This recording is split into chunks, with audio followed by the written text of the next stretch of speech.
Hey, I'd like to welcome you to another episode of Mission Matters Business, your source for everything business. So on today's show, we have Julie Kantor. She's founder and CEO over at Kantor. Julie, welcome to the show. Thank you. Delighted to join you, and love that your show is reaching so many leaders and entrepreneurs.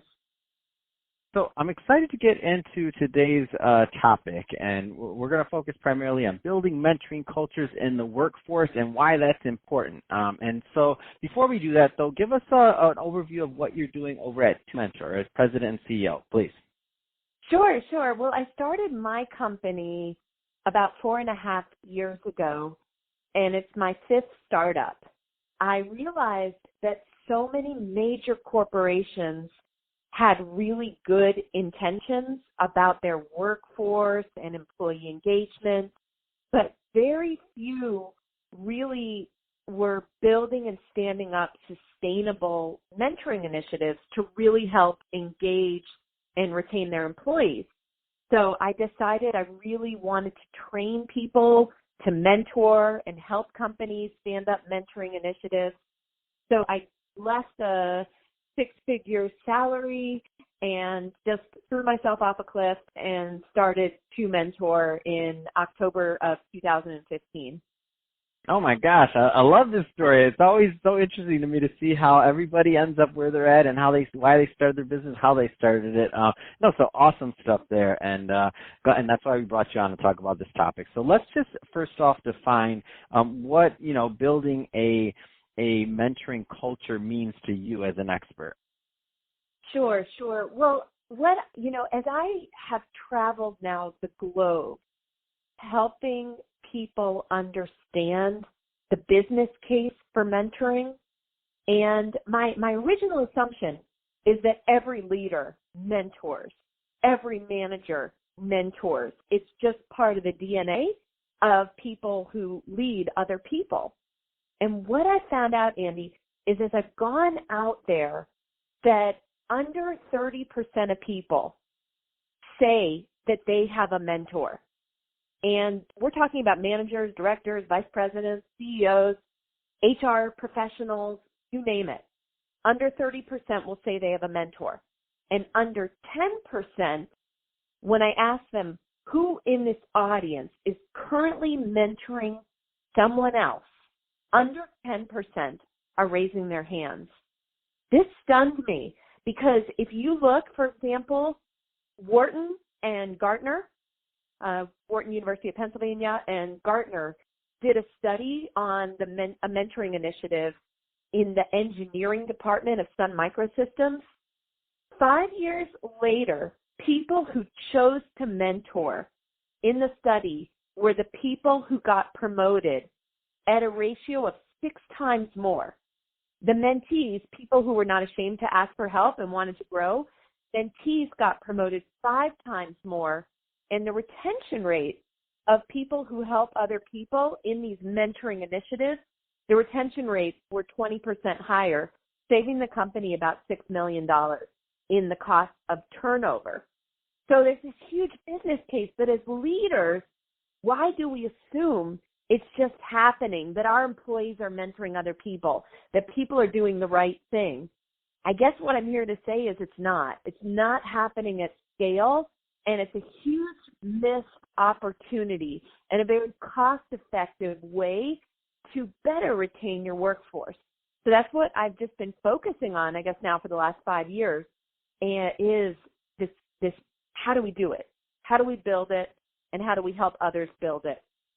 So I love what you're doing, first of all, and for a couple of reasons. Number one, I asked you that question because I didn't want to assume that everybody listening kind of knew how to define and think about whether or not they had mentors or whether or not they were creating that culture. Because I think I'm on the same boat as you. Like I think intuitively some people do mentor, and so I do it, and so I figured everybody does it, right? But that's not the case.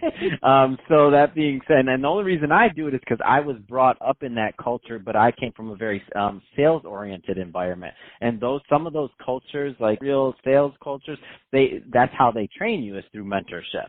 For some of those, but if you go outside of that, I'd have to agree. I don't really, there could be a huge deficit there. So that being said, where do you find that most businesses go, and obviously this is going to change from size of company or, founders, things like that, but I know based on how long you've been doing this, certain themes arise. So where do you find some companies go wrong in establishing that mentorship culture in general? Yeah, well, first off, number one, training.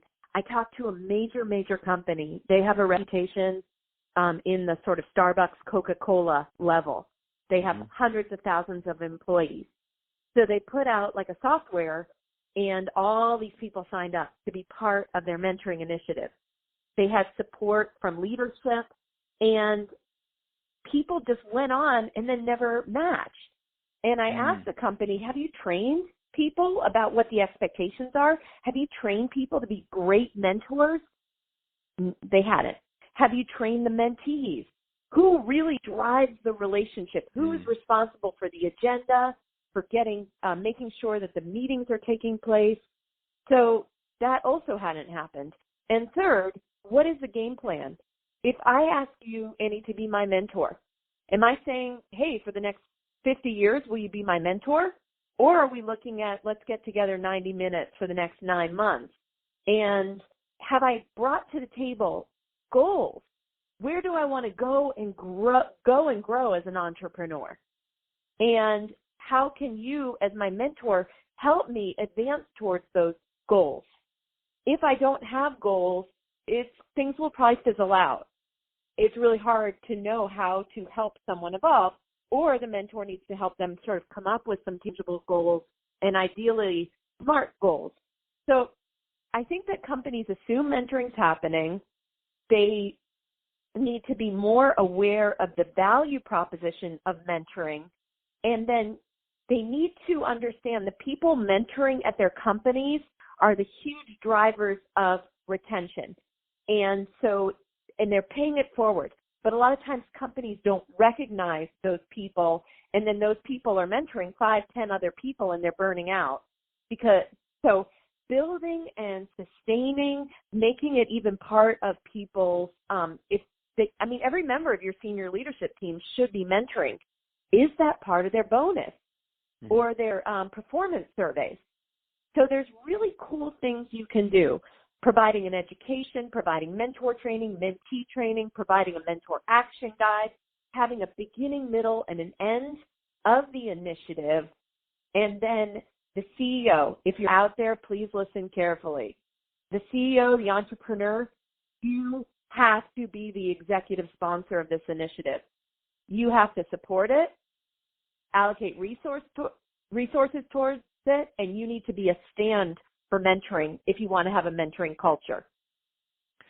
So Julie, two final things. So number one, what kind of clients there's a lot of people listening right now and they're like, okay, we know we need this. We know we need to think long and hard about making a mentorship culture, and they're going to benefit from it. So that being said, just to make sure that the right type of person follows up with your type of company, I should say, number one, what type of companies do you typically work with? And number two, what's the best way for them to reach out to you? Oh, thank you. Well, we work with mostly corporations, associations, and universities with 250, 500 plus employees to help them stand up sustainable mentoring programs. A lot of associations are member clients. So we work with New York University and we work with Anthem Insurance, and we love working with Hazleton Betty Ford Center because they're in the addiction space and helping people. So we're happy to have conversations with anyone. And the best way to reach us is to probably just call 1-833-5-MENTOR. 1-833-5-MENTOR. Fantastic. Well, hey, so Julie, it's been awesome having you on the show. Really appreciate you sharing your background and your vision for what mentorship looks like in companies. I think it's highly valuable. I know I've benefited from it, and I've tried to be a benefit in my life doing it. And to those listening, definitely get out there and get this into your company culture, into your personal life also, if appropriate. So again, thank you, Julie, for coming on the show. And to the audience, as always, thank you for tuning in. Hope you got a lot of value out of this. If you did, don't forget, subscribe to the podcast. If you're watching this on our YouTube channel, don't forget, give that a like, and also leave us some comments in the video section. I want to let's keep the conversation going. If you're a mentor, if you believe in mentorship, I mean, if you have questions on it, leave us some comments in the video section. We'll be happy to engage with you there. And Julie, thanks again for coming on the show. Thank you for having me.